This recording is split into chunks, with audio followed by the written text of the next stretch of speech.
পাহাড় থেকে সুন্দর সানরাইজ দেখার লোকেশন তো বেশ কয়েকটা রয়েছে, ইভেন আমরা ভ্লগেও দেখেছি। কিন্তু এবারের পুজোর ছুটিতে আমরা ঘুরতে গিয়েছিলাম এমন একটা পাহাড়ি শহরে যেখান থেকে খুব সুন্দর মন মাতানো সানসেট দেখা যায়। এক্স্যাক্টলি এত সুন্দর সানসেট পাহাড় থেকে লাইফে আগে কখনো দেখিনি।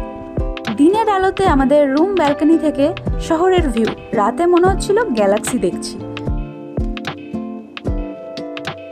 আর তার সাথে পাহাড় থেকে নেমে আসা এত সুন্দর ঝর্ণার ভিউ, এমনকি হোটেলের আশেপাশেও আমরা প্রচুর ঝর্ণা দেখেছি, যেখানে সারাদিন আকাশে মেঘের খেলা দেখলাম। এমনকি মেঘ আমাদের হোটেল রুমেও ঢুকে এসেছিল।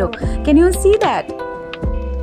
এই পুরো ব্যাপারটাকেই আমি এক কথায় বলবো নেচারস থ্রিল। এইসবের সাথে সাথে হাতের মুঠোর থেকেও বড় সাইজের মোমো খেলাম। তাহলে নেক্সট ভ্লগে আমি আপনাদের নিয়ে যাব হিমালয়ান ফুট হিলসের সেই সুন্দর শহরটিতে। Stay tuned.